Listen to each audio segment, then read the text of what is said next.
All right, and we're live.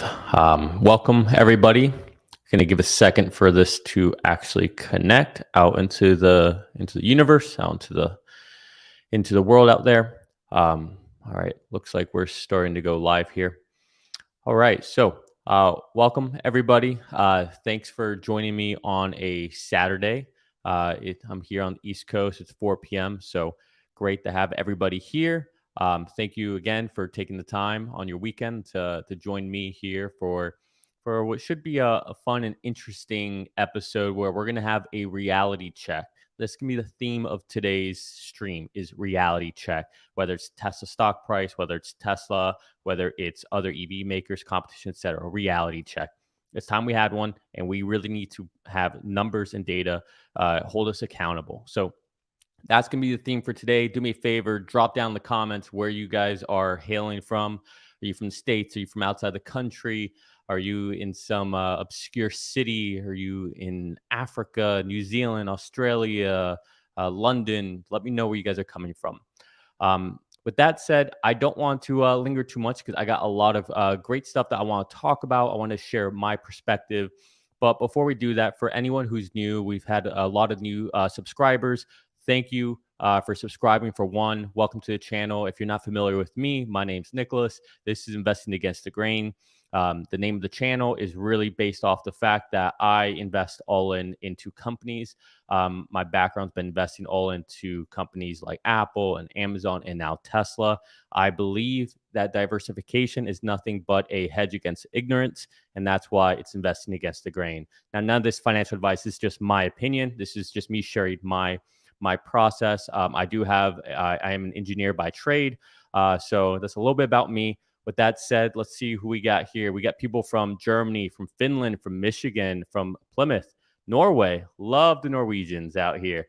My wife is part Norwegian, so awesome. Yeah, so please like and subscribe if you want. If you don't, it's all good. No hard feelings here. We do this for the fun, and really that's it. So with that said, let's not delay this anymore. Let's go ahead and get into it. Oh, Massachusetts. Nice. We got someone from Massachusetts. We'll be heading up to Massachusetts here shortly to visit some family. So great to have you among us here. All right. With that said, I'm going to go ahead and share my screen, and we're going to talk about reality checks. Okay.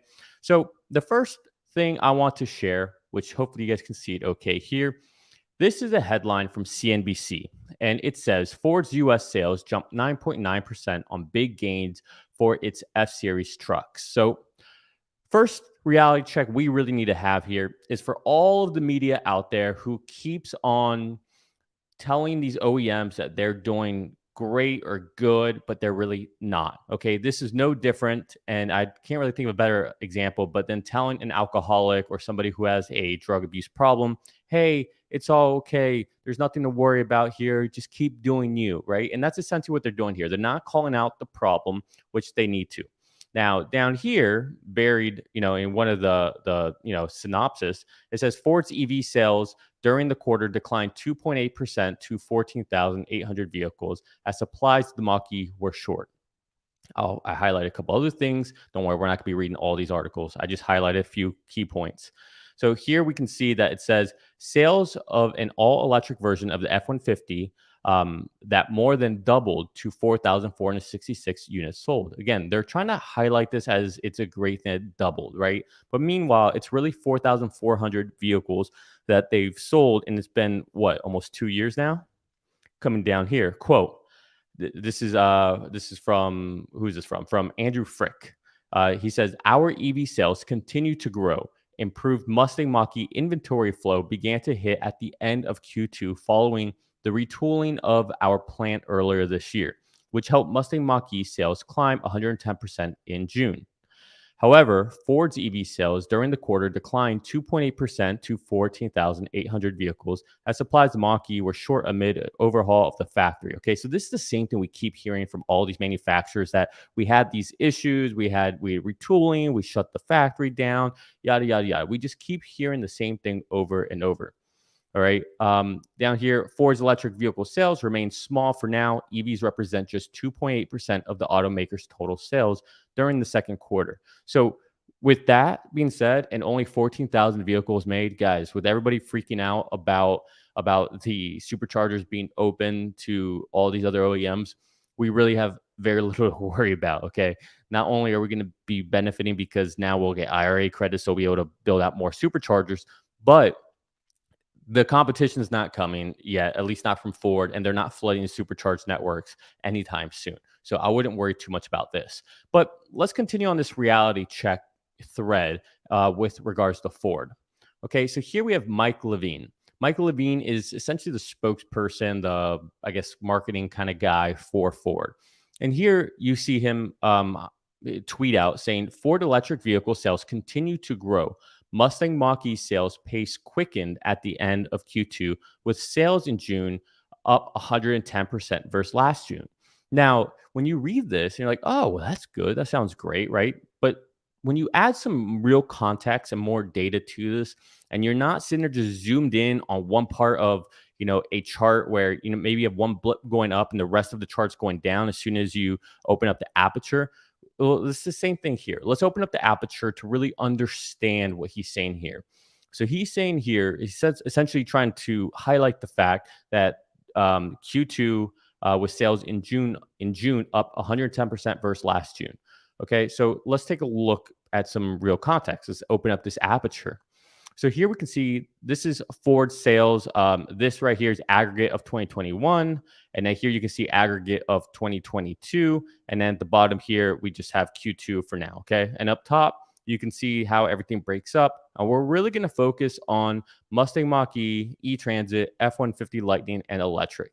So let's start off with this praising of June versus last June. So we go here, Q2, and we can see Q2, we can see June is right here. We come over for the Mach-E's, what he was bragging about. So Mach-E, right? 1,957. Okay.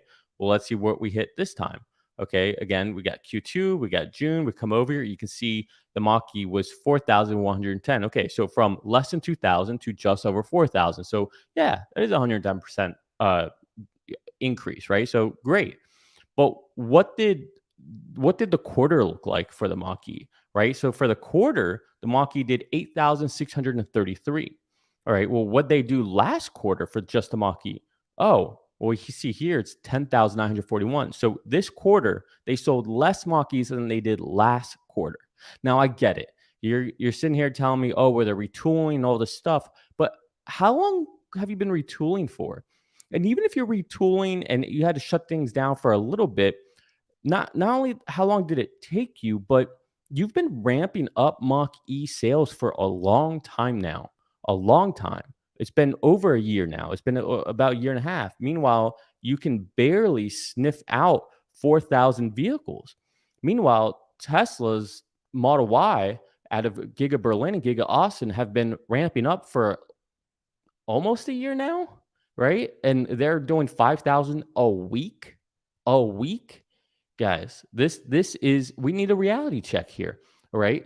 This is very important. Levine needs a reality check here. Okay. So maybe it's like, okay, well, the Mach-E was being retooled. Okay. So let's give them some grace here. All right. Maybe I agree with you there. Okay. Well, let's look at Q2 of last year of 2022, right? Let's see what the total electric vehicle sales were. 15,273.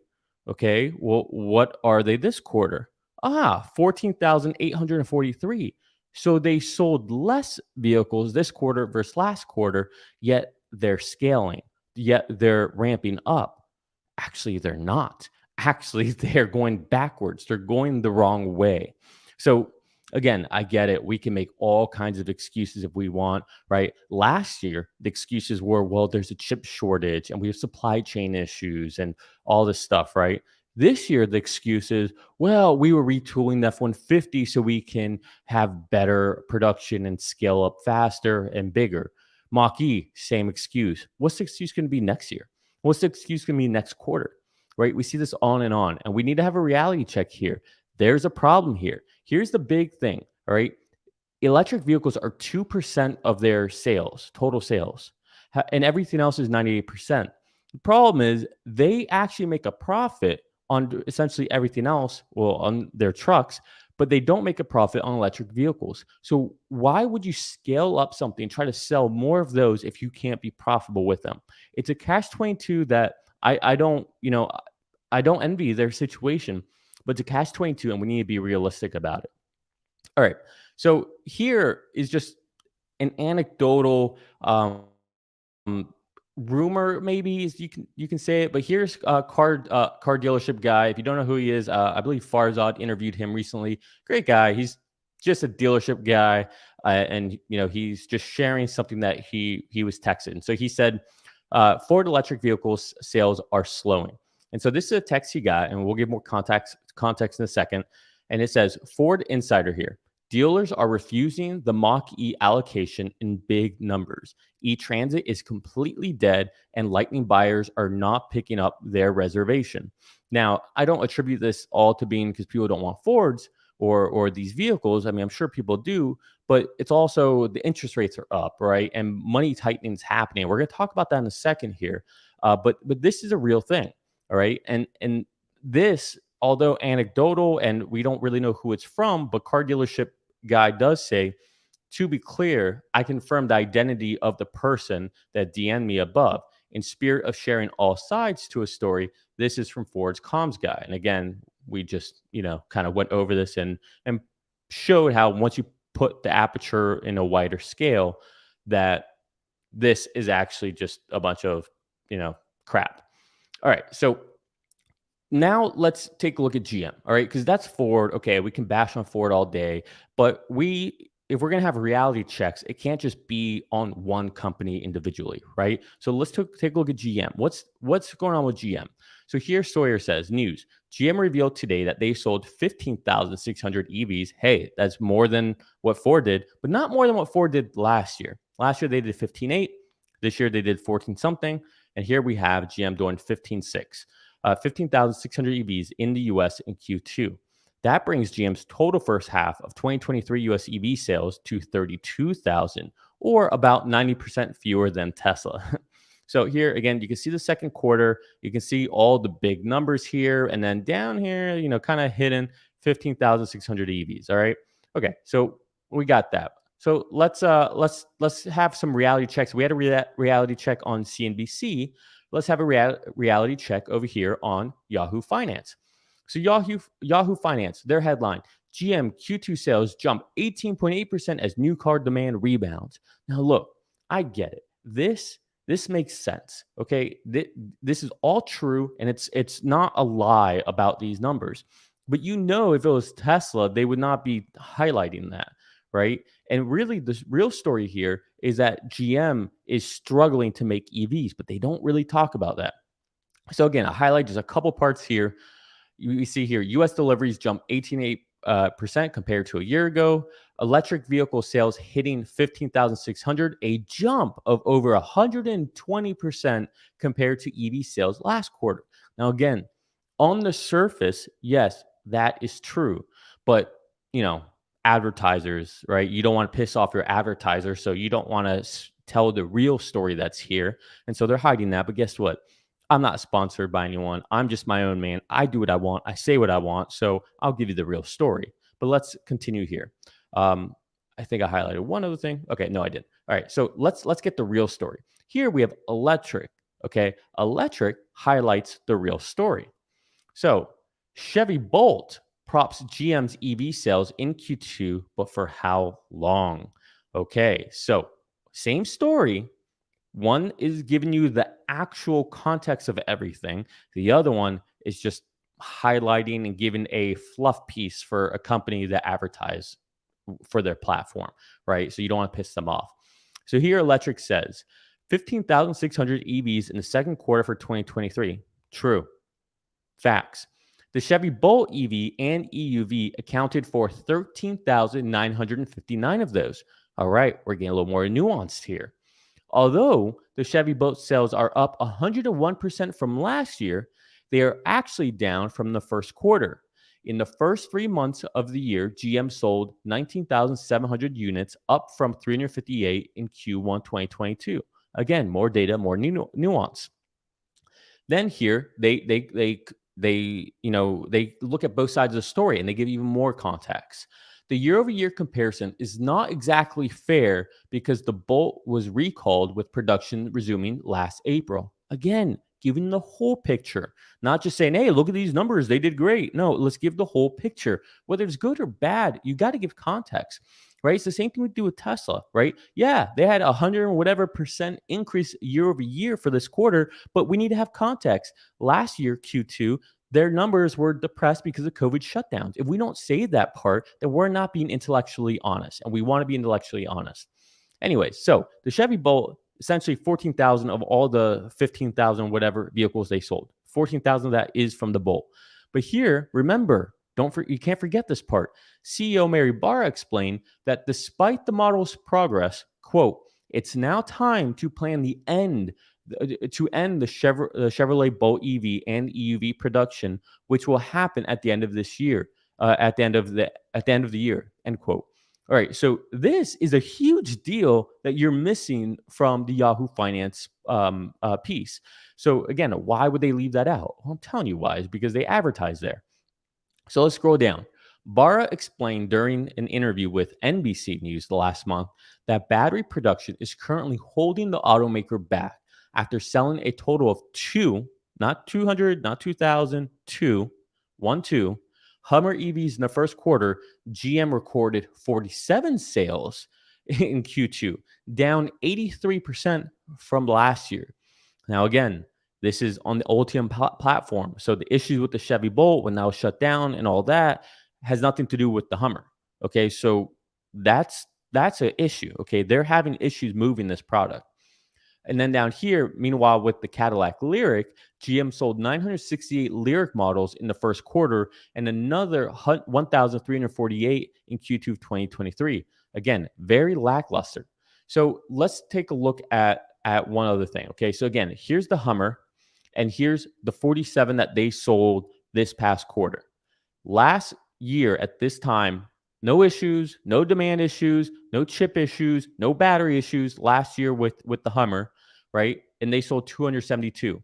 This quarter, no demand issue. Well, there is a demand issue. No chip issues, no production issues, no battery issues, nothing. And they're only selling 47. That's a negative 82% year over year for their only other EV that they're selling besides the Bolt. And the Bolt they're deprecating at the end of this year. So what's going on here, right? There's a problem here. And we really need to start having a reality check on this.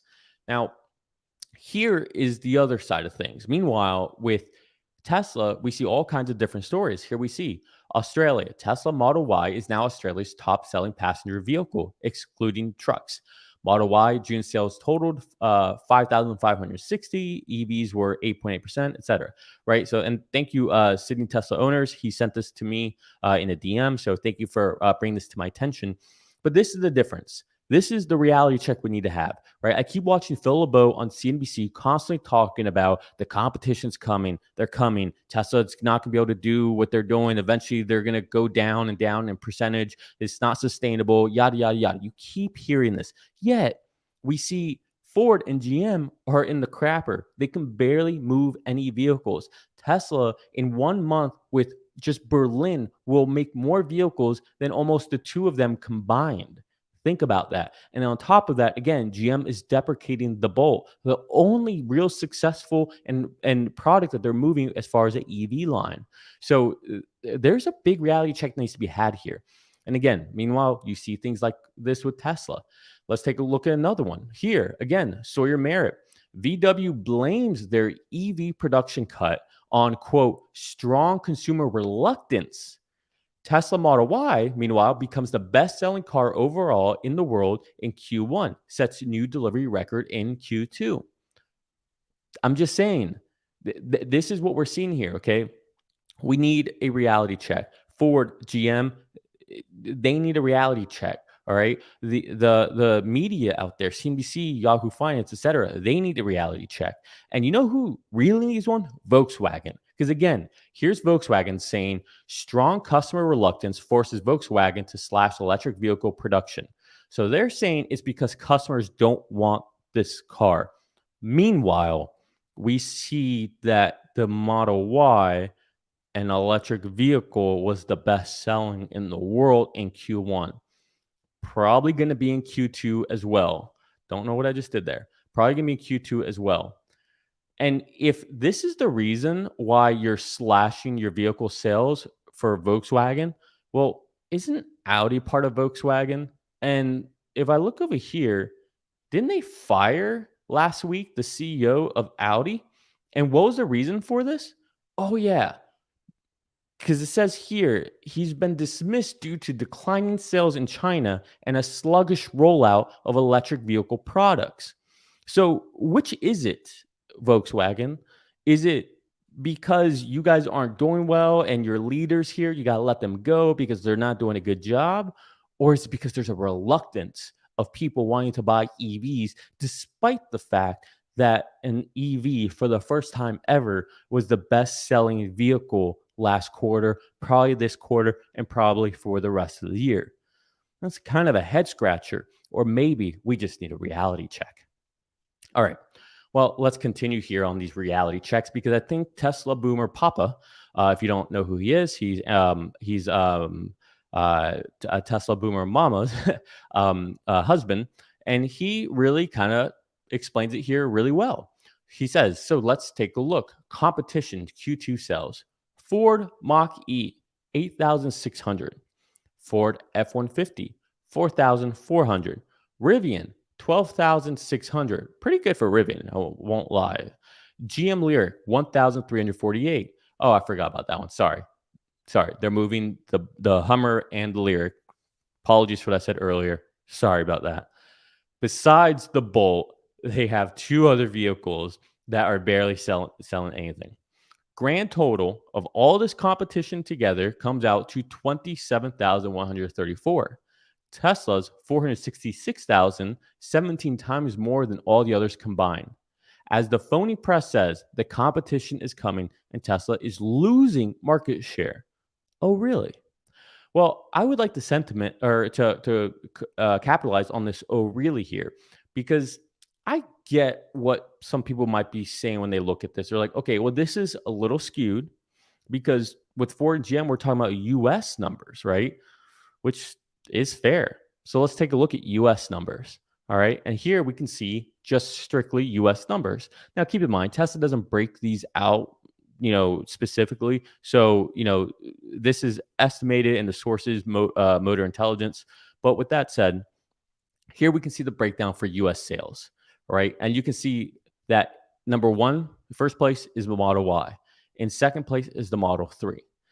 Then third place, right? GM, great. Mary led, right? Except this sector here, third place, they're deprecating that. Why? Well, because it's slowing them down, apparently. Being in third place is slowing them down, right? Because we see the Lyric up here, right? And we see the Hummer up here. So yeah, this makes sense somehow. I don't know. I don't know. I can't even BS this for her.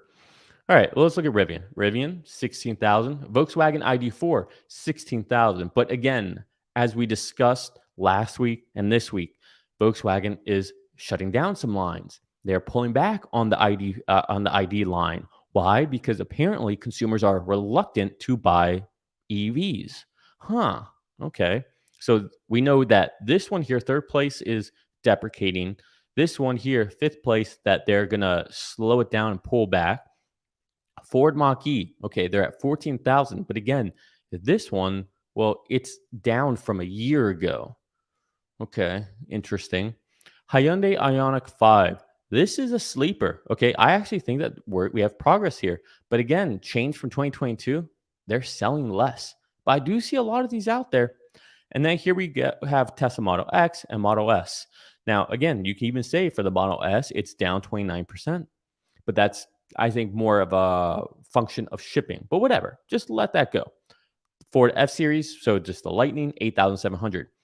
One thing you should note here, if you add up all of these that aren't Teslas and you compare them to just the Model 3 in the US, you are still ahead with the Model 3 by over 10%. So the competition isn't coming. The competition isn't anywhere close. Competition can't make a profit on this. The reality check that we all need to have, because us Tesla investors, apparently we are blinded by our love affair for Elon Musk, and that's why we invest, and that's why we believe in everything he says without any data, proof of anything. Apparently, this is all made up. Apparently, that's my understanding. Now, I will say that there was some fear out there in the Tesla community over this recent China agreement, this deal to essentially stop Tesla from lowering prices. But this morning, Sawyer had an update on this, saying this agreement has been canceled. The China Association of Auto Manufacturers, citing antitrust laws, retracted the pledge to avoid abnormal pricing made 2 days earlier by 16 automakers, including Tesla. So essentially, this big fear that everybody was having is nothing. It's over. Okay. It's already done. So that was really fast. Now, I will say one other thing. A lot of people can sit here and say, okay, well, you're talking about these OEMs. You're talking about these, I don't want to say has-beens, but you're talking about companies that have to, teeter this line between these new electric vehicles and what they're currently doing for profits and stuff. But what about all these new up and comers? Okay, these new companies are coming up, these Tesla killers. Well, okay, let's take a look at that. Well, here we can see them.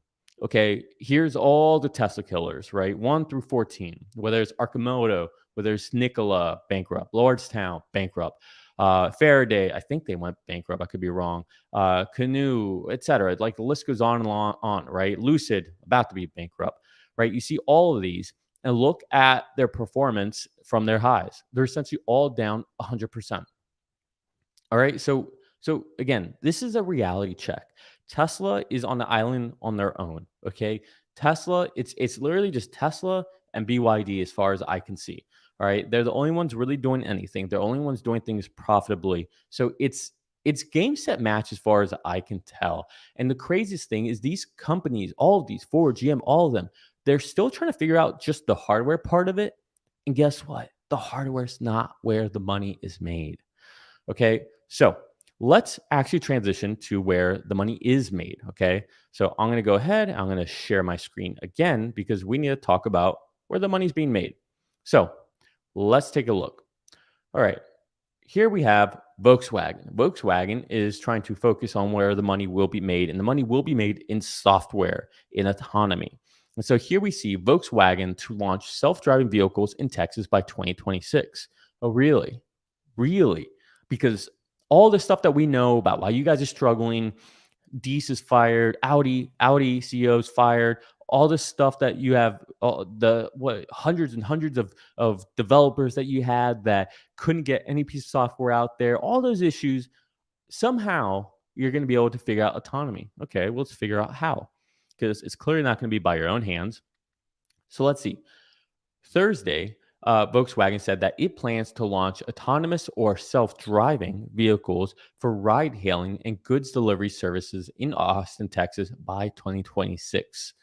Okay, ambitious goal there. Let's see. The German automaker, which had previously made a costly bet on Ford's now closed self-driving car unit, Argo, clearly they're good investors, have been partnering with supplier Mobileye in a strategic shift. So, okay. This year, Volkswagen plans to test 10 ID Buzz electric vehicles retrofitted with Mobileye's autonomous driving platform with safety drivers on board in limited areas of Austin, including downtown. Okay, so what they're doing is they're supplying the hardware, Mobileye's going to supply the software, and they're going to try to come to market together somehow. All right. Let's see. The company took over nearly 100 people from Argo, so they kept 100 people. And Volkswagen said it will be able to leverage Mobileye's supply base and map data to achieve economies of scale and bring down costs. Quote, the big aim is that we bring fully autonomous vehicles to the market as a commercial scalable product. Okay, well, let's see. I got a few other things. Okay, Volkswagen joins GM's Cruise and Alphabet's Waymo in testing autonomous vehicles in Austin, Texas, known for the least restrictive regulations on self-driving cars. Quote, we're currently actively evaluating different opportunities for different cities. And then down here, they finally mentioned Tesla because apparently Tesla is not testing in Austin. Apparently, there's no Tesla FSD vehicles in Austin. Weird, right? I mean, they have a whole factory there, and I guess Tesla might be geofenced outside of Austin. It's just weird that they don't bring that up. But they do right here, what the last sentence of this entire article.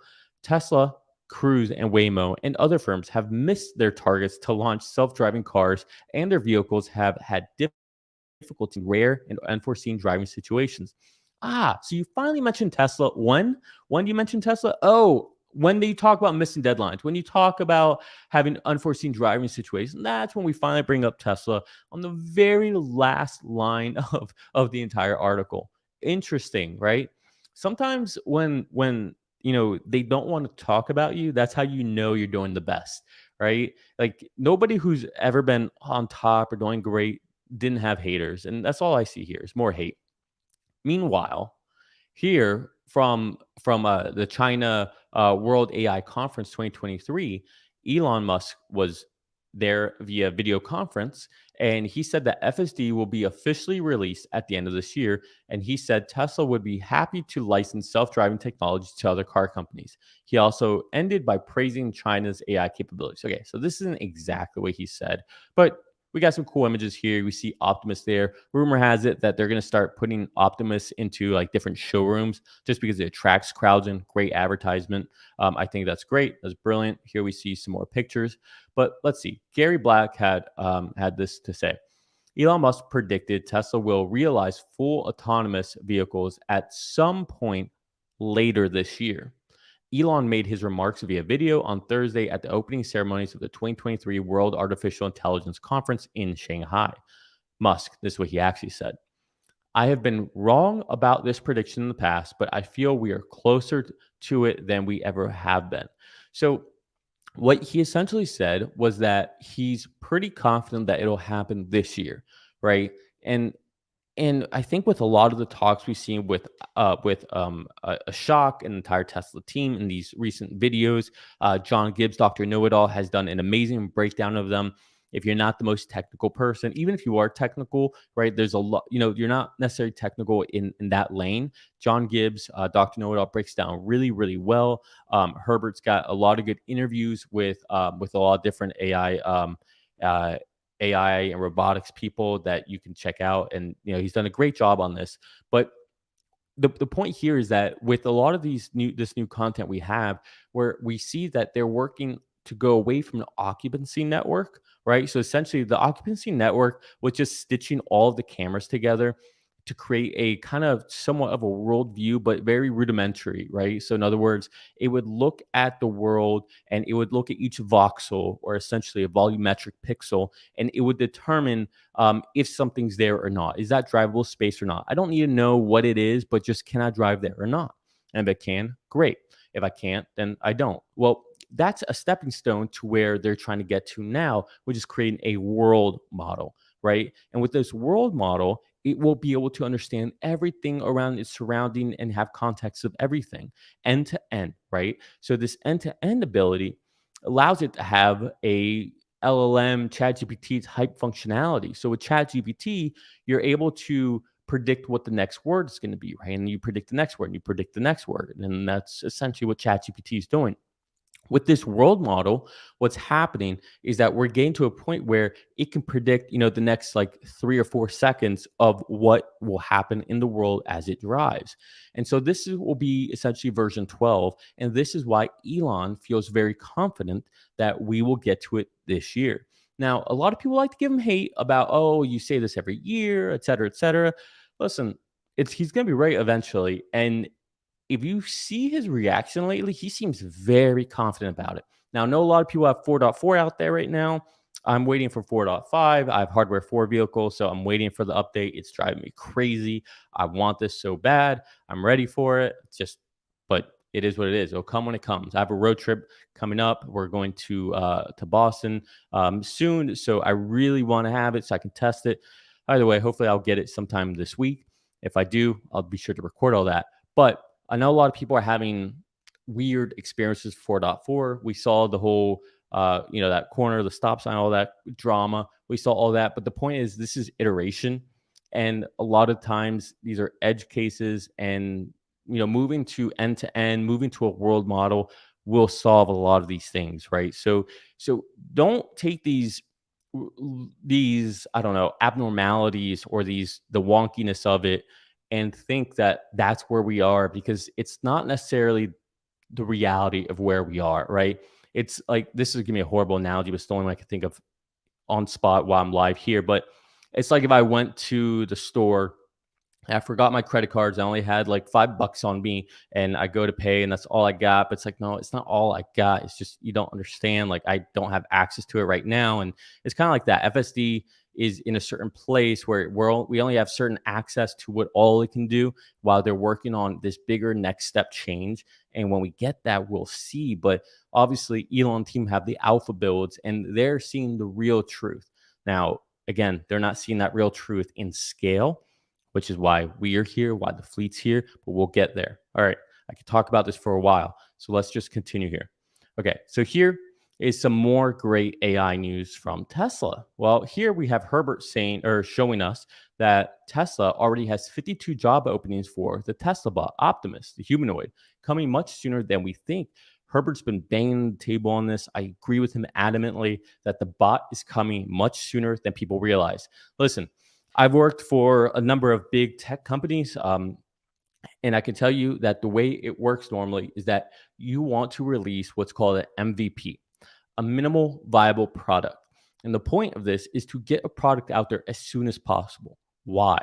Well, because we don't want to aim for perfection before we get something out there, because getting something out there, one, will generate revenue, but two, get us a lot of learnings faster than what we would get if we just sat there and try to make something perfect on our own, right? We see this with companies all the time. It's the way it works. I think they're trying to get MVP out there immediately. I actually think, well, I think we know we have one out there now. Well, we'll get to that in 1 second. All right, so let me continue here. If I scroll down, here's a manufacturing engineering line lead. So this is a big deal, because this means that they're hiring for the person who's going to essentially source out all the material, all the machinery for the assembly line. And what's even more exciting, if I scroll back up here, is that you can see that this will be for Sparks, Nevada. All right. And so if you look at what the job is, determine layout of production line workstations for optimal material flow and operation efficiency, determine and specify, procure equipment that is necessary, work with equipment integrators to design and manufacture equipment. They're doing this. They're getting ready to build a line to produce Optimus. Like, this is coming. This is something we're waiting for. And so the rumor is, yesterday, Herbert and Scott Walker and Connecting the Dots, they had a live stream with the breaking news that apparently Connecting the Dots, through sources of his own or her own, were able to find out that there are many Optimus humanoids out there right now. They're actively working in the factories, and not only are they actively working in the factories, but apparently they're working on being able to handle flexible, delicate wiring. So if you haven't seen that video yet, I spoke to Connecting the Dots, and he said that he'll be taking that video. He's gonna fix some of the audio issues and put it back out. So I spoke to him about that. So expect to see that coming out sometime today. If it's not already out, you can hear it for yourself there. And then there's another channel for somebody that I can't remember off the top of my head, but Scott Walker was on another channel talking about it as well. So this is happening. This is coming a lot faster than people think. It's exciting, and I think that we'll see this live in action during the next AI Day, which will probably be in September, right? September, October, right where when those months meet, potentially. So very, very exciting. All right, what else do I have here? Okay, well, let's transition talking about the stock. Let's talk about Tesla stock, and we're going to talk about the economy now. All right, so Tesla stock, is it overvalued? Has it run too much? Are we too high? Are we getting over our skis? Or is Tesla stock undervalued? Is it being mispriced? People just don't get the story. Was Tesla stock all the way to $1 trillion company only because of all of this money being printed by the Fed, and now they're sucking it out and Tesla should go down? What's the truth? Where's the real answer? Well, here's the truth. Everybody can come up with their own numbers, their own calculations, okay? Everybody can. I'm the type of person that I don't just want to believe what I can put into a spreadsheet, because we can all create our own spreadsheets and make up our own mental math about things, but I believe in listening to the people who have been right over and over and over again. And one of the people who have been the most right about Tesla are people like Ron Barron, Kathy Woods, Gary Black. He's been pretty right. So I like to listen to these people. Why? Is it because they're an echo chamber for me? No. It's because they've been the most consistently correct. So whatever they're seeing, whatever they're doing is obviously working. Why would I choose to go with the contrarian who is just trying to be contrarian for either hype or attention or just to be that friction against the bulls when they've been wrong? Okay, and that's how I like to look at it. So for example, Ron Barron says Tesla 1500 by 2030. All right. What's in that? It's just the vehicles. He's not counting energy. He's not counting insurance. He's not counting the bot, FSD, robo taxis. He's not adding any of that into it. He's just saying the cars themselves. Kathy Woods, 2027, she says 2,000 a share base case. That's mainly based off FSD and robo taxis. All right. So these are the things that I look at, right? And so meanwhile, here we can see Gary Black sharing. IBD calculates percent upside left for the 10 highest market cap stocks by taking the difference between the average analyst price target and the current stock price. Not predictive, since analyst price targets are usually lagging indicators.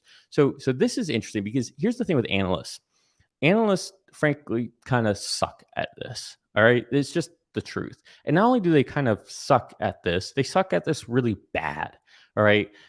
And they suck at it, but then they also just tend to seem to just follow whatever the market's doing. When Tesla was going down, oh, let's put our stock price down lower than what it is after it's already started going down. Not like we're seeing them call lower prices when it's going up. Oh, Tesla's going up. Oh, well, after it goes up, let's go ahead and put our stock price up. They're essentially just following the momentum and putting out their call. And then the other problem that I see with analysts is that they look at things from a 1 year perspective. Like, how dumb do you have to be to look at things from a 1 year perspective? Why is it dumb? Because if you always took that approach, you would have missed all of the best investments of our lifetime. All of them, every single one. All right. You would have missed Nvidia. You would have missed Apple. You would have missed Amazon. You would have missed Microsoft. You would have missed Apple. I don't know if I said it. You would have missed Tesla. You would, I mean, on Google. You would have missed all of these. All of them you would have missed if you only looked at things at 1 year. If you only looked at, oh, what's the income statement say? And you didn't do any kind of, critical thinking or self-analysis of a company and seeing, okay, what's the future look like? How are they innovating? How can we compare what they're doing to everybody else? This is what analysts seem to not be able to do. And somehow channels like CNBC are able to monetize on this. Yahoo Finance are able to monetize on this, on the ignorance on the behalf of these people, right? So sorry, I feel pretty passionate about this. Anyways, let's look at the numbers.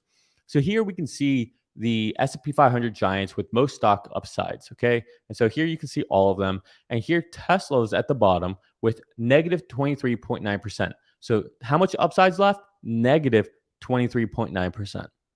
Wow, I can almost guarantee you this is going to be wrong, but we'll see, right? Who knows? Who knows what happens when we get margins next week?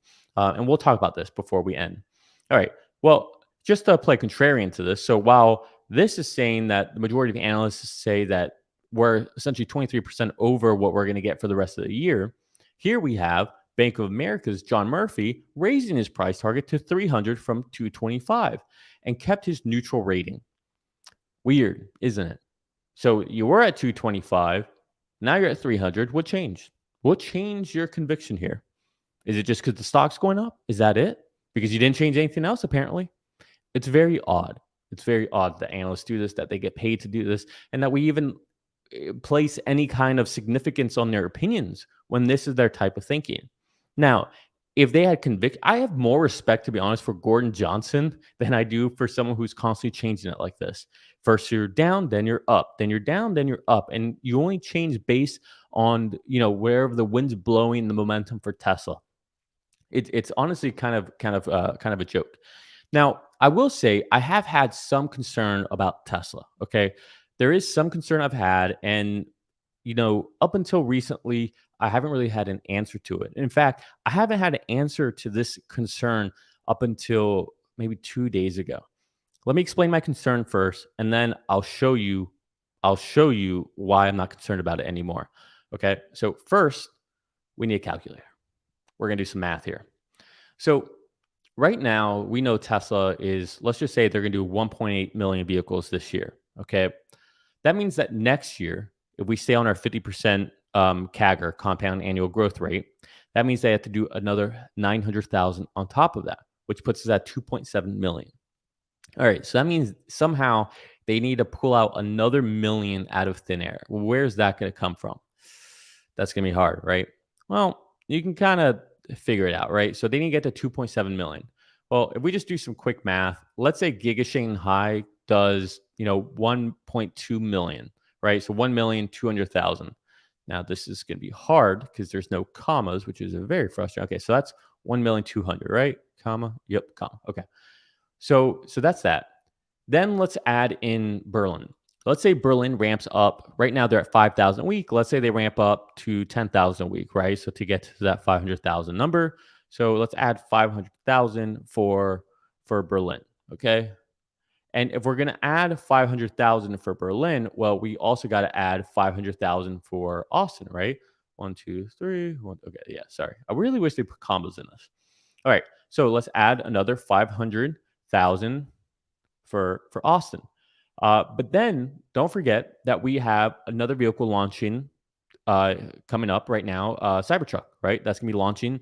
So let's say that let's just say that they can do 100,000 next year. Okay, let's say that they're not as anemic in figuring this out the way the Ford Lightning is. Let's say they can actually do this. I mean, after all, they've been working on this for 7+ years.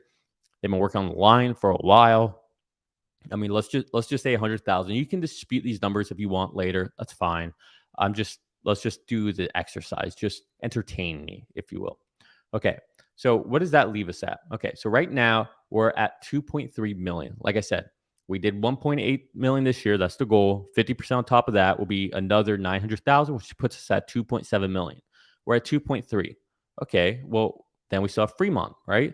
So let's say Fremont does, I don't know, let's say 700,000. I'm just picking nice, round, easy numbers, right? I'm trying to get to a point here. So here's Fremont, and now we're at 3 million. Okay, so we can get to 3 million. What's my concern?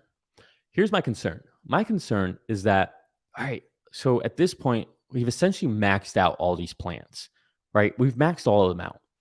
And if we do 3 million in 2024, that means that we need to somehow get to another million, but not really, right? Because really we're going from 2.7. So let's clear this. Let's say 2.7 million, and I'm gonna have to count my commas here. Let's see, 1, 2, 3, 1, 2, 3. Oh, great. Okay, so times 1.5. So times 1.5 for that 50%.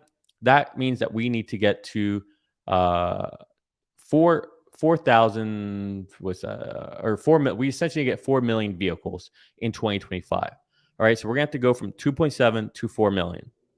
How are we gonna do that? Fremont's maxed out, Shanghai's maxed out, Berlin, Austin. I mean, unless they add more lines, but even if they did, like, how are we gonna get to that extra like million plus vehicles? Well, I finally have an answer, and I was really concerned for a while because the Giga Mexico factory has been delayed, and it's been delayed and delayed and delayed. But now we've got some news. Okay, one, and this isn't even what's making me feel at peace, but one, we're finding out the permits are essentially ready to be approved any day now. But the other thing, which I'm going to go ahead and share my screen, and I'm going to play the audio for this. So let me stop share, because this to me was like breaking news that nobody has known about. All right, so let me find this real quick. Here it is. Okay, share my screen. So what I'm going to do is I'm going to put my headphones on. Okay. And I'm going to blow this up. And this is like 10 seconds. I want you to listen to what is said here. Okay. And this is, wow, I can't remember his name right now.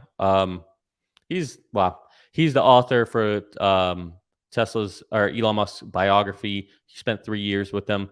Why can't his name come to my mind? Doesn't matter. He spent 3 years with Elon to write this biography, so he knows a thing or two about what's going on, right? Anyways, let's listen to this like 12, 13 seconds of his response to a question Farzad asked. And he gives us some new bit of news that we haven't had up to this point.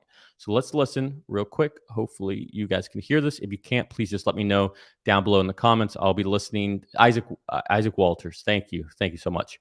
I'll be looking at the comments. If you can't hear this, let me know, but I'm going to play this real quick. SpaceX can do it.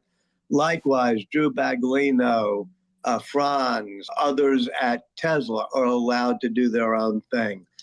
And for the moment, he's focused even on factory design, like for the next generation vehicle, how they're going to build the assembly lines, both in Austin and Mexico.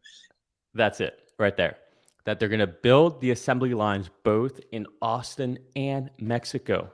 Up to this point, we've been under the impression that they're only going to build the next generation vehicle in Mexico. All right. Isaac Walters essentially just told us that they're also working on that in Austin, which makes so much sense, right? Why would they wait until Mexico is built before they start testing out the line, right? Ideally, Mexico gets built, you get the line going in Austin, figure out all the kinks, and then once Mexico's done, you're ready to go. You're ready to roll. Your ramp takes what, a month or two at that point, and we can start pumping these out, right? So this gave me extreme confidence in what's going to be happening here. So I'm no longer fearful about 2025 for Tesla. I'm not anymore. I think that, I shouldn't have been worried to begin with. They know what they're doing. They're experts. They're the best. All right. So not worried about that, which again gives me more confidence for the stock price. I was worried for a little bit there.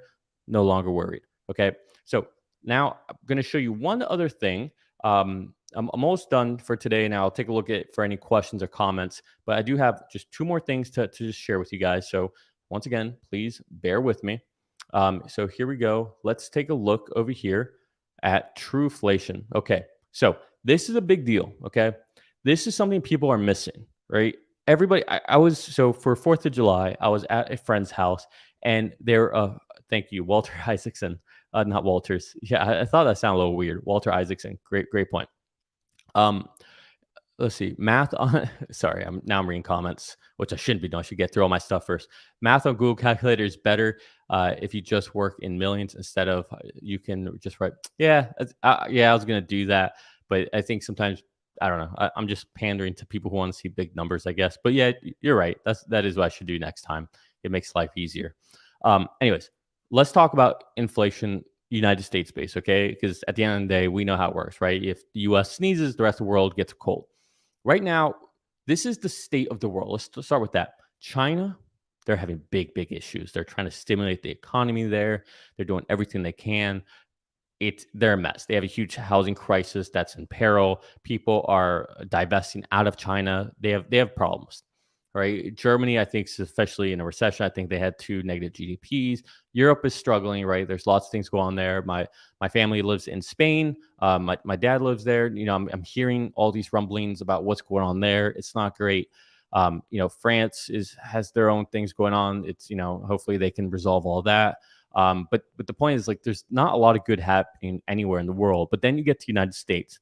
In the United States, we have and then we saw what happened in the UK and we see what's happening in Canada. But then we get to the States.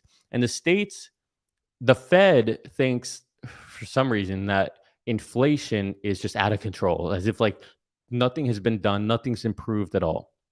Meanwhile, it's just not the case. Okay, here you can see on Trueflation, and Trueflation is really they essentially look at things from a day-to-day perspective, right? So every day this number changes, and in aggregate, Trueflation is about 2 months ahead of what CPI is. CPI tends to lag.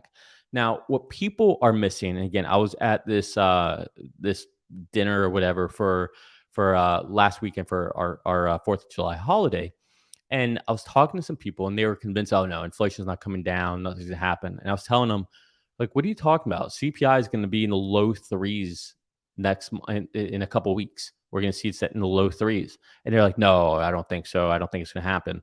I was talking like, what do you mean you don't think? Like, we know this. We all know this. Like, this is math. This is just basic math. We know this. And sometimes I forget. I forget that everybody isn't paying attention to these things as much as maybe we do. But if you aren't aware of what's happening, the way CPI is calculated is you take the last 12 months of CPI data, of month over month changes, right? Or whatever it is for that month. You add them up. There's your CPI. Not rocket science. Not that hard. All right. So this last time we're essentially at 4%. Why? Why did we go from essentially 5 down to 4? Well, because in May of last year, we were at like 1 point something percent or 0.9, one of those numbers. And now we're lapping that month. And so that big number goes away. And guess what? We have a very, very small number. Well, what's happening now?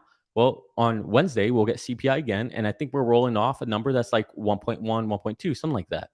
Okay. So once we roll over that, well, guess what? We're going to be down to about 3% if we get just expectations. We might even be into 2% if we have a better number than expected. So we are rolling over here. All right. So this is a big deal. On top of that, we're seeing housing is still lagging. Rents are still lagging in these numbers. And we're not really expecting to hit those until about September. So really September, October time, this could be over. It could be done. The Fed could actually be done. And this is why I think this interest rate hike that they're going to do here in July is going to be a big mistake. Luckily, in August, I don't think they have a meeting. And so September is really the question. Do they do another raise there or not?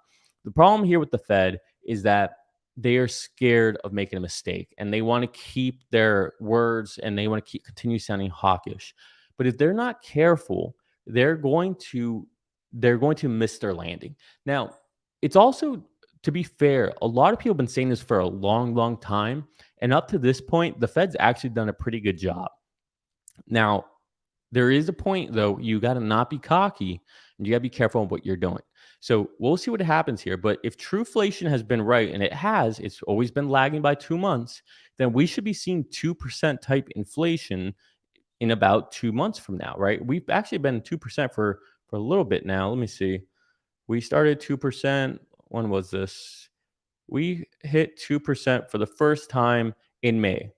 Yeah, May, at the end of May. So end of May to end of June to end of July. I mean, it's like we're right on the money, right? So we'll be about 3%. This was 2.96%, right? So it's literally lagging about 2 months. So come August, come September, we should definitely be down in the 2% range. And on top of that, we're just seeing it, right? You see it everywhere. Things are getting tighter. Things are contracting. Now, the Fed's all obsessed about core and services and all that.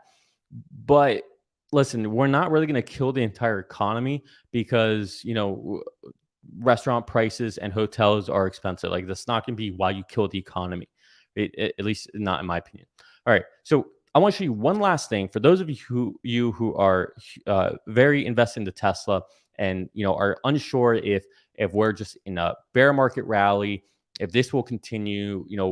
You hear this all the time. People talk about, oh, we're in a bear market rally, or oh, this is just we're gonna go lower. That this isn't real. It's all fake. Take a look at this, okay? And I want you to bear with me, but I think this is going to be very, very important. You're going to be happy you watched this, all right? Because this is a very, very interesting perspective from, once again, somebody who's been right. And I can't emphasize this enough. Listen to people who have been right. Listen to the people who have been right over and over and over again, right? The Ron Barons of the world, right? Elon Musk of the world. Listen to these people, not because we're blindly following. No, because we're being analytical. I want to be on the side of the person who keeps being right. So let's listen to somebody who keeps being right and see what they're saying about where we are right now in the economy. Are we in a bull market? At the end of this, you'll know, at least with a very, I think, high degree of confidence, whether or not we're in a bull market, or at least from this person's perspective. So let's listen to this. Again, bear with me. You won't regret watching this, I promise you. And let's talk afterwards, and we'll do some Q&A and talk a little bit. All right.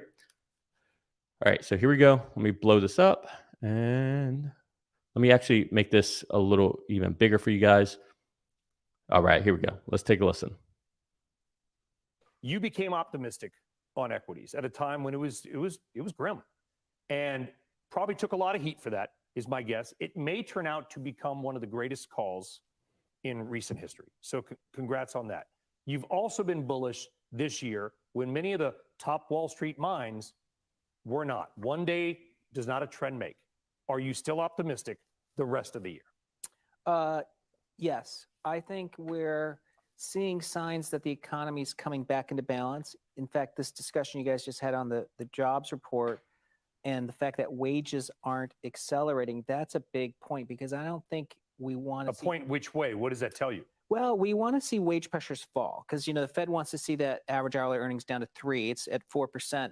But we also don't necessarily want people to lose jobs. And so that's coming into balance. The NFIB survey that came out today showed only 36% of companies had to raise wages. That's basically a small business survey. National Federation of Independent Business, if our viewers don't know. Correct. And that's the lowest since May 2021. So we're seeing that number come down. And this is sort of a picture of inflationary pressures are ebbing.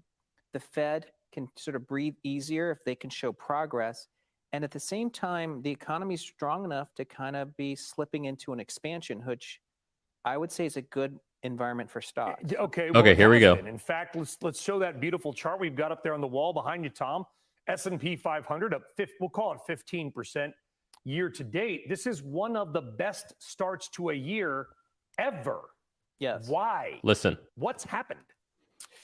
Well, I think a lot of this would be consistent with a new expansion starting. Like it's an early cycle move that last year, the 27% decline in stocks, which took 195 trading days, is the type of decline you expect to see in a recession. So I think a recession type event was priced last year. There was a panic bottom in October, and now we've been rallying for 176 days. By July 26th, we'll have rallied 195 days. There's never been a bear market rally that's lasted longer than the decline. So by July 26th, it's proof that we're in a bull market. Yeah. So that's what I want you guys to listen to right there. All right. So as far as I'm concerned, like I've been saying for a while now, we are in a bull market. I think it's very clear. Doesn't mean it won't be choppy. It'll be up and down. But I think that's a very important piece of data, right? Where essentially we've never had a bear market rally that was longer than the previous bear market decline, right? So we're essentially getting to that point, and July 26th will be the date. So, it's funny how all these things are kind of falling to the same time. Between the CPI will be, either low 3s or high 2s, right? We'll see that. We'll see Tesla's earnings. We'll see what that looks like. I mean, who knows what it's going to be with the margins with Tesla, but I don't think that's really that important one way or another, because it's, all about the bigger picture, the longer term of all this. And even if they do bad on the margins, I think that it's all going to be fine, because people are going to say, okay, that was a trough, and they'll just kind of write it off. And we might even be getting the Highland coming out here. I mean, there's rumors all over right now saying that the Highland's about to start any day right now. And that's why they're discounting the Model 3s right now to clear out the inventory for Model 3s. So all of this is happening just right at the same time. So it's extremely interesting. All right. Well, we're going to leave it there as far as the content I have. Let me go through. If you guys have any questions, please jump in. Let me know what you got to say. Anything interesting. Let's see. Oh, not illegal advice. Love him. I see he's on Farzad channel all the time. Thank you. Appreciate this. The kind words. Love your stuff as well. You have a very great perception and perspective on everything. So definitely appreciate that, and kudos right back at you. All right, let me go through some of this and see what we got going on here. I like this. Wolfgang, buy the dip, and then chips and dip. That's one of my favorite things, chips and dips. Absolutely love chips and dips. Let's see. And then here, yes, Tesla will flip soon to a software first revenue company. Yeah, so that's a great point. So when you've worked in the software space for a while, what you realize is, and this happens with everything. I feel like I say this all the time to people who I talk to, and they just don't seem to get it, is that hardware always becomes kind of ubiquitous, right? It becomes a commodity. Whether you're talking about servers, right? If you remember, we went from like Dell and HP that they were known for servers in the data center. From H blocks to x86 servers, right, and all these, and then it kind of became a commodity. And once VMware came out with virtualization, all of a sudden software became the thing that mattered, right? And then you look at the smartphone, right? And that was back in 2003 when virtualization was created by VMware, and that's you see everything now. Cloud, everything is software based. SaaS sits on top of that as well. But then phones are the same way, right? The phone makers, the Motorola's, the Nokia's, the RIMs, the BlackBerry, right? These companies were all about their phones. And the softwares were honest. The software on them was a joke. It was crap. But then here came Apple, right? And Apple, took the phone, the cell phone, and put great software on it. Now, don't get me wrong. When I say that the hardware becomes a commodity or ubiquitous, I don't mean that the hardware doesn't need to be important or beautiful or elegant or thoughtful. But what I'm saying is that's not where the profits are going to come from. The profits will come from the software. Why? Well, because the cost of goods for software, once you've made it, is essentially done, right? And so you can just copy and paste and go wide, right? Whereas for something that's hardware, every time you have that cost input. Software, you don't. Software, the cost input goes way, way down as far as being iterative, right? And incremental in updates and new features and stuff like that. So software is such a big deal. People just don't get this. They don't see the cars like this yet. They will, but this is where alpha is made, right? This is where the difference between where the stock price is and what people think it's going to get to, what the market believes, right? That delta, that difference, that's alpha. That's where we make our money. So let me see. Let me keep scrolling up here. What is the Highland? Okay. What is the Highland? Tesla fan, but missed that. So the Highland is the project name, right? The code name, the secret name for the Model 3 refresh. Now I don't want to say there's no proof of it, right? Because people like Warren Redlick are very reluctant to believe that this is the real thing. But then there's been so many pieces of evidence and images and stuff of a Model 3 refresh going on. We've seen all over. We've seen the cars covered from the front and the rear. And so the Project Highland, the rumor is, or what is speculated, is that it's going to go to a front and rear castings, right? Just like the Model Y is, right? Up to this point, the Model 3s haven't been. It's been the idea, or the thought was it's very costly to shut down those lines. That wouldn't be worth it. But so now they're essentially doing that. So it'd be a front and rear casting for it. Might even be a structural pack. There's some talk about that because CATL is right there next to Shanghai factory. It'll have some improvements, a refresh of the interior, probably remove the stock, right? Be a lot more analogous with like the Model S and X. So that's what the Highland is. And, word on the street, I mean, the rumor mill is insane right now, that essentially it's supposed to be starting any day now. So we'll see. And I think a lot of that is really attributed to the fact that they are discounting the Model 3s heavily that are in inventory. And I'll give you one other piece of evidence or context for why people think this is happening, is that there's been scheduled shutdown of and deprecation of the lines of the Model 3 lines in Shanghai and Fremont. And then also when Elon Musk was there was a few days of no cameras, no phones or anything in the factory. They stopped allowing drones to fly over. So there's lots of things going on that really point to this. So let's see. Let me scroll back up. Chips and dips. We talked about that. I was close. Got back a bit. Oh, this is good. Hey, Jambe. So just to go back a bit on topics, but Elon did say there will be 10,000 workers in Mexico, 5K being bots. This is a true statement. In fact, it's funny. Herbert and I. So Scott Walker, I think that's his name. Ironically, he lives in Tampa Bay, and we've never met. We should though one of these days. But he found this little piece, this little moment where it was said during Investor Day. Yeah, I think Investor Day. It was said that there would be potentially 5,000 bots working at Giga Mexico. Now, this was something that I feel like everybody glanced over, but Scott picked it up. And, he talked about it a few times. And I asked Herbert, like, hey, where's Scott getting this from? And Herbert was awesome, sent me the exact moment in time of where he said that. So thank you, Herbert, for that. So this is real. This is not BS. This is legit of something that was said. Will it happen? Who knows? We'll know soon enough.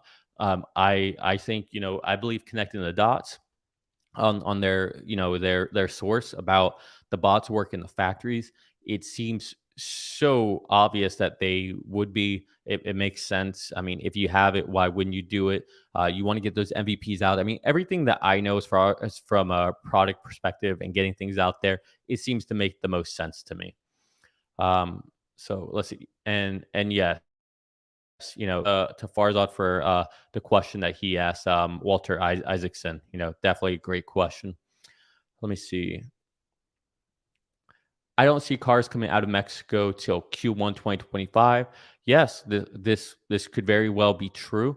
I will say though, there's a fierce effort to want to see Mexico come up faster than Giga Shanghai did. So we'll see what happens there. But again, I'm not too worried if production doesn't start till Q1, because it seems like in Austin we'll start production there for the next in vehicle first. I'm speculating, but based on what Isaacson said on that answer, I feel like that's a little bit of a leak, a little bit of an accident, a misspeaking that he wasn't supposed to say, but it is new information for all of us. So I think that's a big deal. And hey, we'll take our nuggets where we can get them. Belgium, love that. I used to spend a lot of time in Antwerp, so I'm a huge Belgium fan. Love Antwerp. Maybe Elon will Optimus fight as an avatar for him against Zuck. That's funny. Yeah. Yeah, I haven't heard too much about that lately, so it'll be interesting to see what comes of that. Actually, speaking of that, have you guys used Threads at all? I've used it a little bit, right? How could I not, right? Like, it's how do you not use Threads and just check it out with all the stuff going on? Here's my take on it. Threads feels like reading a bunch of comments from people that I just don't really care to hear their comments. So, like, what am I trying to say? So with Instagram, so it's pulling everything from Instagram, really. So, but on Instagram, look, I follow a lot of people, a lot of friends and stuff, but I'm just following them to see their pictures, right? That's really it. Maybe some videos. But to be completely frank, and I know I'm going to come off as like, a dick here, as an asshole, but I don't always care what they have to say. In fact, the majority of them, I don't care about their opinions. I just don't. And I'm not saying they have to care about mine, but I really don't care what their thoughts are on politics, on investing, on life, on health. I don't care. I don't care. We can be friends. I don't care about what your thoughts are on that, right? And so for something of a Twitter type style, I want to make sure it's extremely curated to people saying things and talking about things that I'm highly interested in, right? Talking about Tesla, talking about health, talking about investing, right? Those are things that I really care about, talking about investing, talking about, like people like Andre Karpathy with, things happening with AI, right? Things like that. Like, that's what I care about if I'm going to have a medium like Twitter or Threads. But to take the people and all the stuff that I follow on Instagram and think that correlates into a medium like Twitter, it doesn't work for me. Maybe you're different. Maybe you think otherwise, but for me, it doesn't correlate. So while I might like your pictures and I just want to stay in touch to see how you're doing, because, we're friends, or we are high school friends or college friends or whatnot, that's fine. But it doesn't mean I want to hear every one of your thoughts about every little thing. I just don't. And maybe I'm wrong in that, but I like to curate things towards what I'm interested in and the people that I respect. And I don't know. I don't think that's a crazy point of view to have for that type of medium of consumption. Anyways, curious to see what you guys think. If you've used Threads, do you like it? Do you not like it? All right. Let's see. Awesome. If a bot drives the first Cybertruck out there in the delivery event, that would be awesome. Would it be actually no? You know, what'd be more awesome would be if not if it drove out, but if let me put this back up. Not if it drove out, but if the Cybertruck drove itself onto a stage for delivery, right? That's how they were being delivered, and then the bots were just in the passenger seats, and then they got out. That would be cool. Or the bed of the truck is filled with bots, and they all like just hop out on the sides, but the car is driving itself. That would be cool. Let's see what else you got to say, Marty. Bots will be working on the unboxed manufacturing process for sure. 100% agree with this. 100% agree with this. Don't disagree at all. I'm 62. Next year I'll be 87. Someday I'll be right. All right. Let's see. We got people joining us from Atlanta. Awesome. I got some really great friends living in Atlanta. Tucker and Megan and Josh, Nicole. They all live in Atlanta. They've all left us. Sad. Some of our closest friends. West Virginia. Mountain Mama. Take me home. I actually I went to I visited some friends at WV once, and yeah, great, beautiful, absolutely beautiful. West Virginia is gorgeous.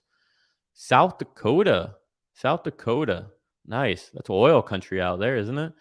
Nice. 5,000 Teslas produced a day. 5,000 produce a day.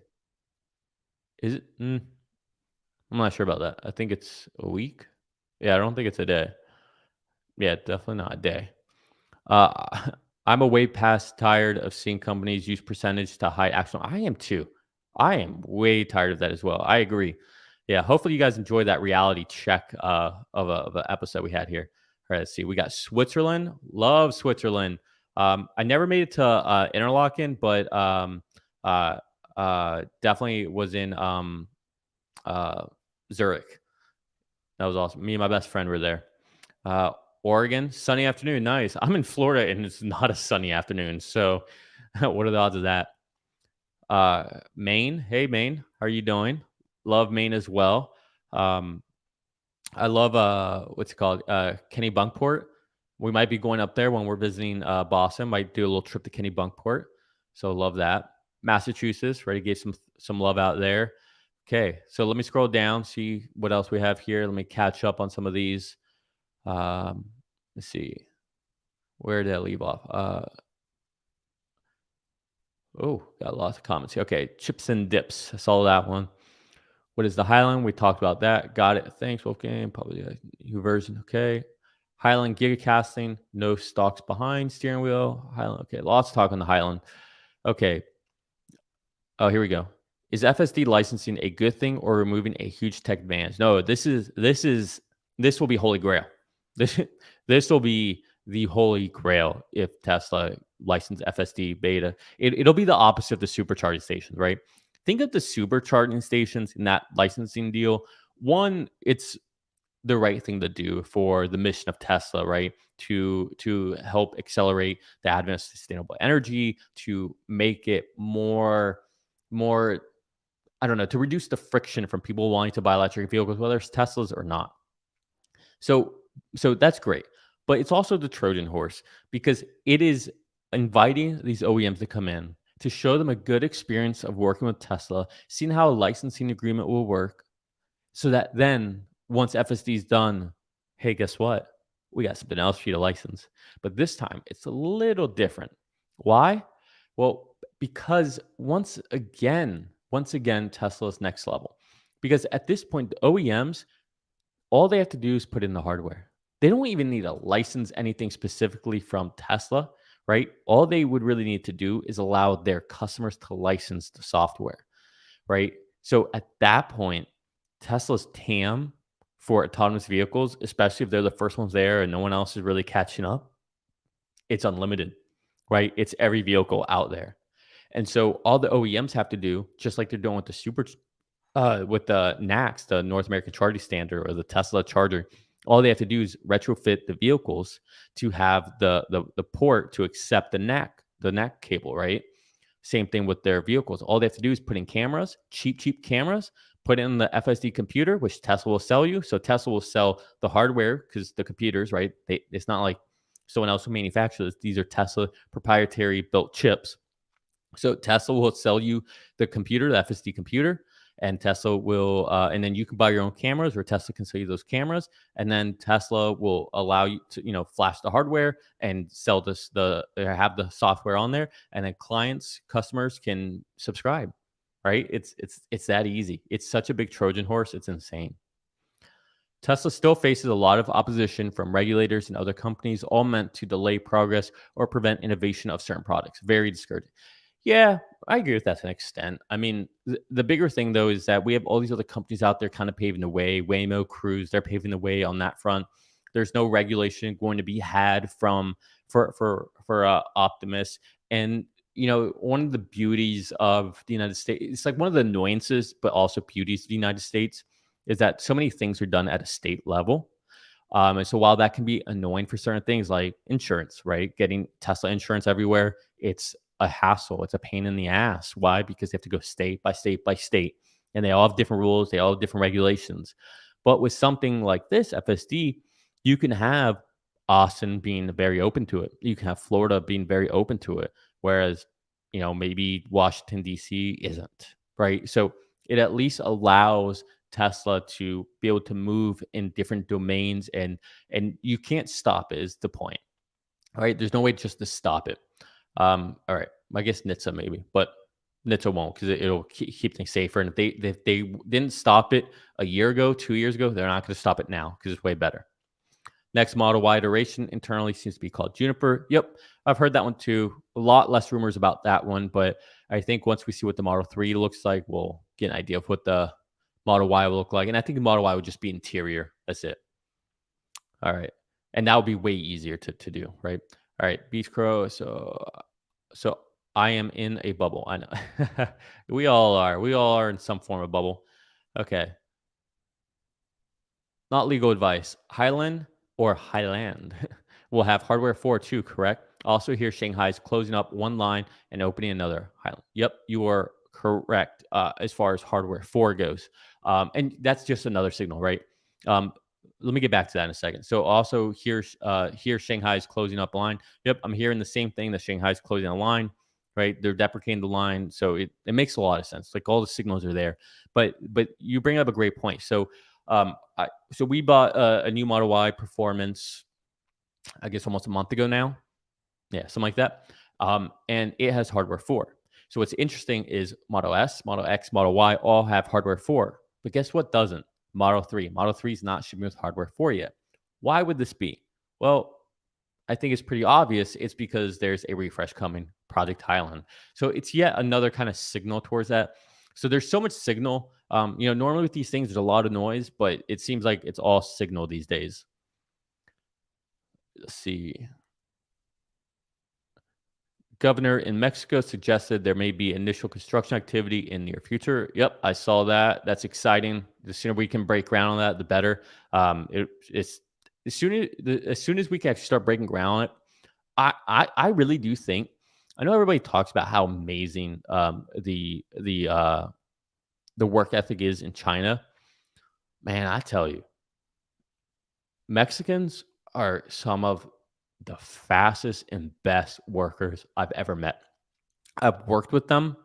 I've seen them work. They are just efficient, hardworking. They don't complain. They don't say crap, right? They just get it done. They just have a get it done attitude. You know what's the best part?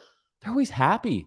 They're happy. They're smiling, right? Like, God, I know I'm Spanish, but man, I wish I was Mexican sometimes. And it's, what's for dinner? Tacos. You know what my favorite food is? Tacos. You know what my little brother's favorite foods are? Tacos. I should have been Mexican. I might as well be Mexican. I'm going to start calling myself Mexican. All right. It will be telling when the Vegas loop goes driverless. That's the leading indicator, my honest opinion. Well, sort of, because that's more of a Vegas regulation, not a ability, because I think it could do it right now. So while I do agree that that is a great indicator, it's not necessarily like the indicator. Bots now on display in some East Coast. Oh, I didn't know. This is news. Did not know this. So there are some bots being displayed in East Coast stores. All right. Well, maybe I'll go to our local Tesla gallery and check that out. See if there's one there. I'm on the East Coast. Vegas tunnel probably won't go driverless until expansions are done. That's a good point too. All right, let's see. What else we got here? Okay, here we go. Not interested in threads. Deleted Facebook years ago. Yeah, I tried to. I didn't delete it just because there's some friends and like older people that are still on they're still on Facebook and nothing else. So that's the reason I kept it. And for Messenger. So yeah, it is what it is. Haven't tried threads and not interested in using threads. Yeah, I'll tell you what, like the one thing about threads too that they kind of get you is that if you want to like delete threads, you have to delete your entire Instagram account. That's an evil Trojan horse, in my opinion. Like to not tell us in advance about that. I mean, well, maybe they did, and I just didn't read it. I just quickly went through it, but that's messed up. That's just messed up. I mean, you know, this has nothing to do with Elon. It has nothing to do with Twitter. It's just messed up that I can't just get rid of something, some type of social media. Like you got me locked in like that. Like honestly, that seems almost criminal to me. Any idea on the total number of bots produced so far? Good numbers or vehicle production, but not seeing any. No, I don't think anyone knows. I think the guess is, more than a handful, more than 10 or 12. I think they probably have, like we saw 6 in that video. Imagine there's probably like another 6 somewhere, whether it's like in pieces or being developed or worked on. But I bet you we might be close to like anywhere from 20 to 100 would not surprise me. It would not surprise me. Let's say 5,000 times 365 equals one today per year. 5,000.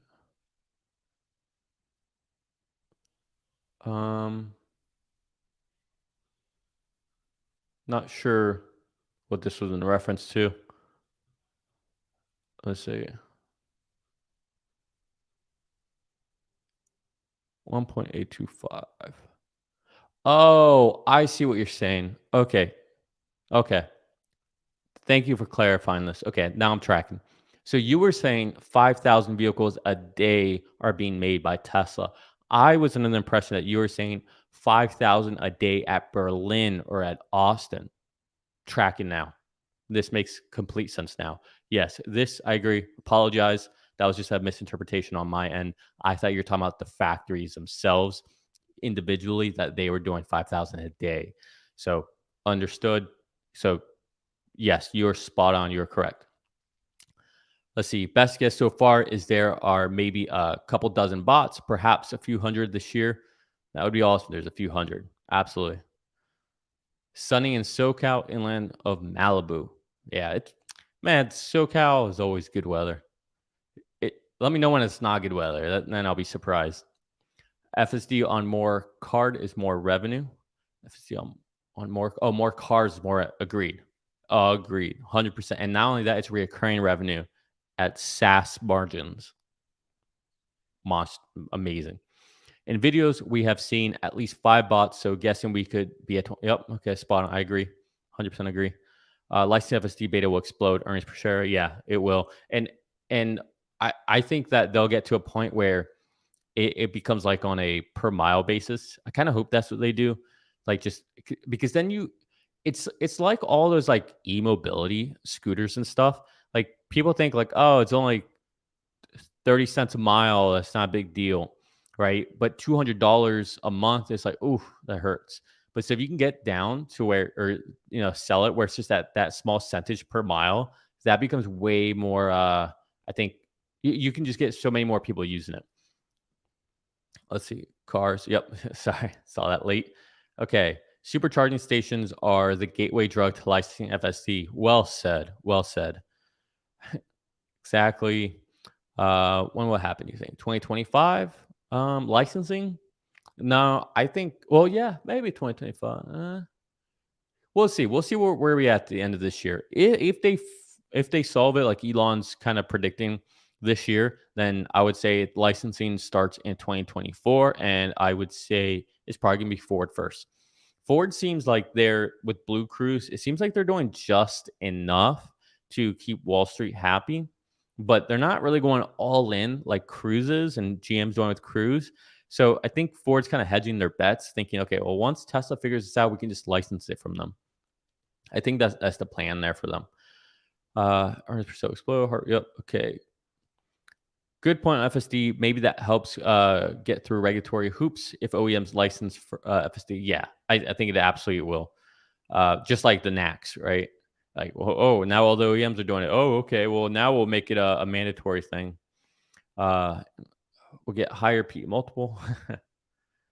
I think agreement with traditional UAW companies like Ford and GM will make regulatory approval. Agree. I think these are great comments. These are all spot on. I think we're on the same wavelength. Okay. What else we got here? Yeah, reduce monopoly issues. Let's see. Only noise is Warren Redlet. Just joking. Hey, he actually lives near my hometown. I grew up in Sally Beach in the Space Coast. I think he's like up near Cape Canaveral, which is like they're like all of the Space Coast have like these like little towns. So you have like Cape Canaveral, you got Cocoa Beach, you got Satellite Beach where I grew up in Atlanta, and they're all like 3 miles apart. Like there's just like these small little areas.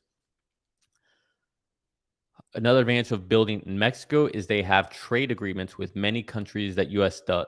Oh yeah, that's a great point. Yeah. Yeah. And yeah, that's great. Let's see. Analysts predict Tesla deliveries 2023 to come in around 1.82 million. And I want them to stay there. I want that to be exactly where they stay. Hold on to that. Let's have a surprise on the upside. Let's see. I'm old, and yet I've never used Facebook. You're not missing anything. Not at this point. Weren't there a bunch of bot-related job openings recently, including Sparks? Yep, we went over that a little bit earlier. Yeah, I think Herbert is the first one to bring this to everybody's attention. So this is exciting. Like it's coming. It's extremely exciting. If you want to buy 400 shares of Tesla, would you wait until after the earnings report or buy before? Okay, so I don't give financial advice, so none of this financial advice, but I'm also someone who I will answer your question. And well, I won't answer it in a definitive way. I'll tell you my thinking. All right, so I personally just bought more shares on Friday, yesterday. Yeah. I threw in about I got like about 30 shares. Yeah, I picked up another 30 shares. My thought was like, hey, I'll pick some up before earnings. I'll pick some up after earnings, and whatever happens, like you kind of average out.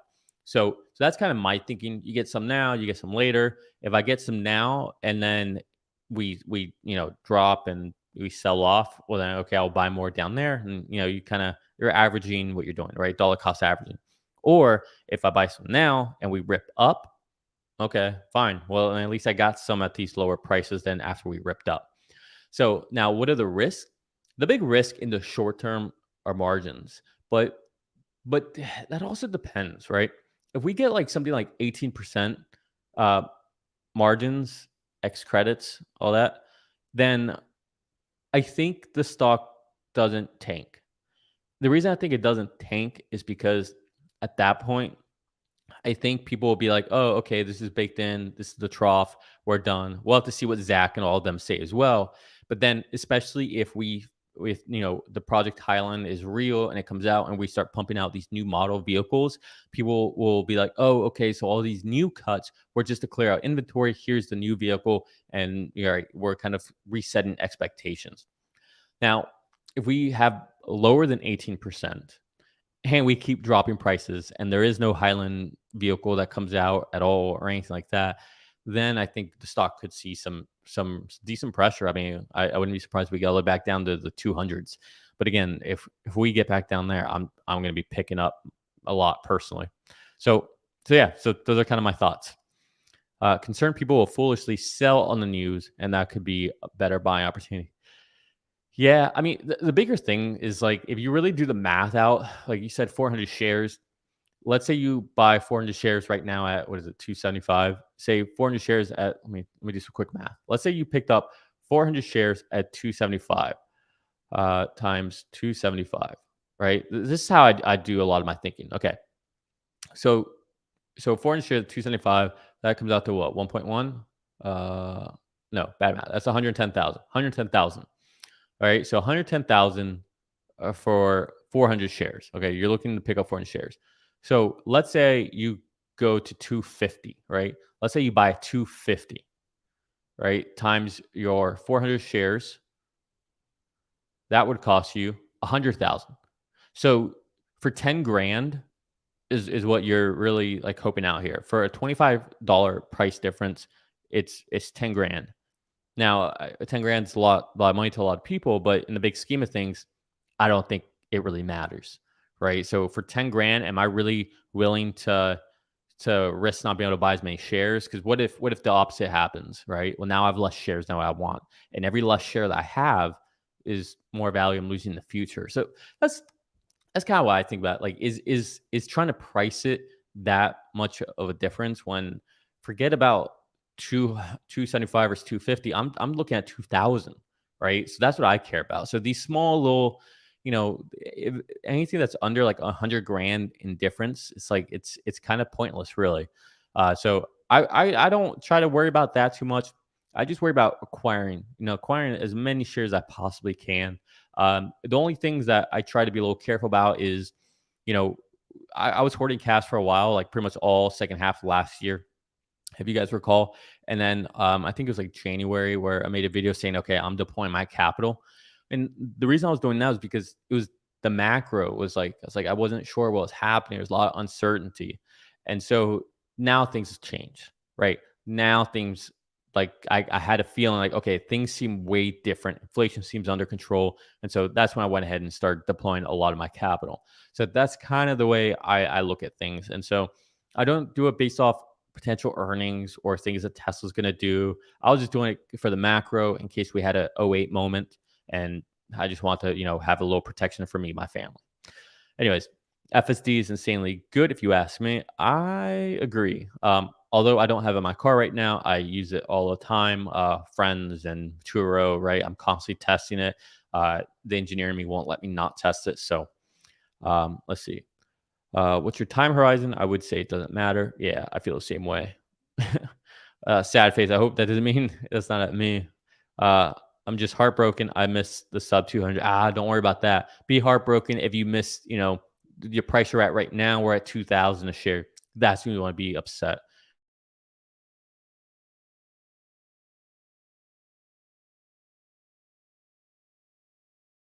Then at 3% or lower, then what? Then you'll be even more pissed, right? And then you'll be betting, oh, I hope Tesla has a bad quarter. You don't want to be in that, right? You don't want to be in that type of camp. So, don't be upset about the past. Be excited about the future and hedge against being upset in the future. Just poking fun of Warren. I enjoy most of his material. Yeah, Warren's a good guy. I appreciate where you're coming from. Okay, let's see. I think Tesla semis on the highway will be first use of autonomous driving, perhaps during early morning hours from Tesla factory to factory. Maybe. I don't know. This will be interesting to see how this unfolds and plays out. Agreed. Okay. Thank you so much. Makes sense. Yeah. I'm glad someone thinks that makes sense here. All right, let's see. You guys, I'm gonna have to get off here soon because I smell some tacos upstairs, and it's not Tuesday, but we like tacos, so we get tacos all the time. All right, let's see. Tesla needs to do another batch of shorts. That's funny. Why do they exclude credits from margins? The reason is because credits won't always be there, so they treat them as one-offs. I'm hoping on earnings day 19th we get announcement of Cybertruck delivery event. I'm with you. I'm ready for this. But I don't think that's when he'll do it. He'll do it on Twitter. He'll announce it on Twitter. He always does it like that. That's exactly how you have to think about things. Glad you agree. 2000, right after 1000. That's 2000. I don't know. Kathy Wood says 2027. So let's say 2027. I'll take that. Oh yeah, hit the like button, guys. Help me out. I don't even know how to see that right now. Yeah, hit the like button, subscribe if you haven't. Appreciate it. It's a lot of fun with you guys. I enjoy these. I'm kind of switching up my format to do kind of like these longer streams, and then I'll probably cut some of this up and put it out there for the people who don't like the longer streams. But I want to stream and hang out with you guys and really have a complete thought rather than some quick 10 minutes or 20-minute video that doesn't have like a lot of context that comes up. So I prefer the long form content. I'm a huge I like to listen to like Lex Friedman and Rogan, all in podcasts. Like I'm a long form content kind of guy.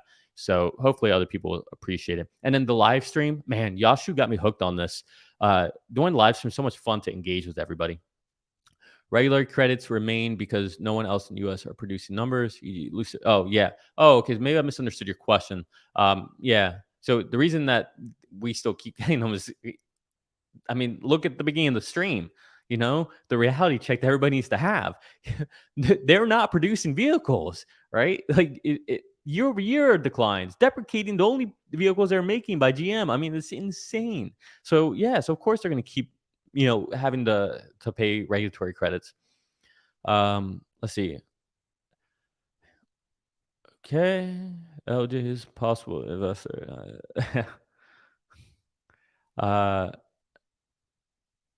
Oh yeah, this is beautiful. This is well said. It is impossible and not to have regret. It is impossible.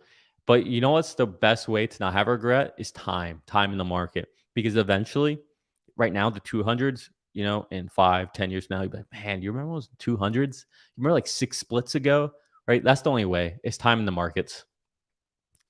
Let's see. Nick, you are great. Thanks for your content. Appreciate it. Appreciate the love. Appreciate all you guys. All right. Let's see. A couple more here. Not experienced feeling. Yep. Same thing. Agreed. Montreal in the house. Let's go. Love that. Cross. Yep. Exactly. I mean, that's, like I said, I like to follow and listen to the people who've been right over and over again. And Warren Buffett has been right over and over again. What does Warren Buffett preach? Invest in the S&P 500 if you don't want to really do the work. And again, this is my first advice to everybody. When they ask me about investing, I tell them, hey, just go into S&P 500. If you're going to ask me what you should invest in, sure, I'll talk to you about Tesla if you want to talk about that. But if you don't, I don't want you to invest in it just because I'm telling you.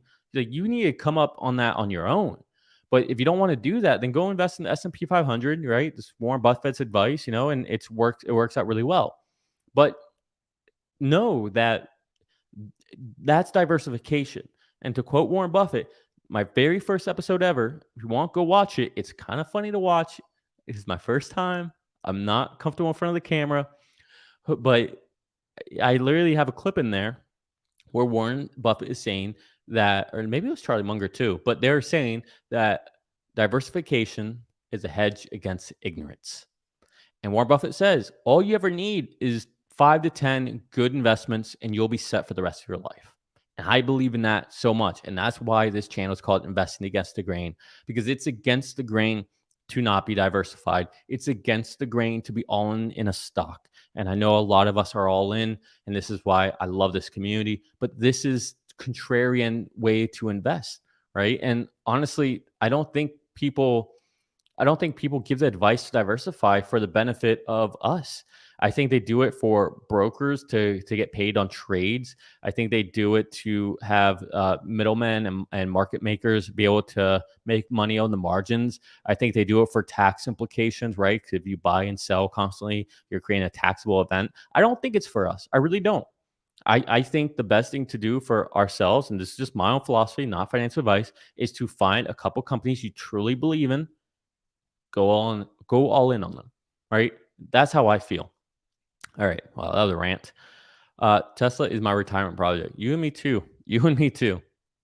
When IRA credits will increase over the next few years. With IRA credits will increase over the next few years.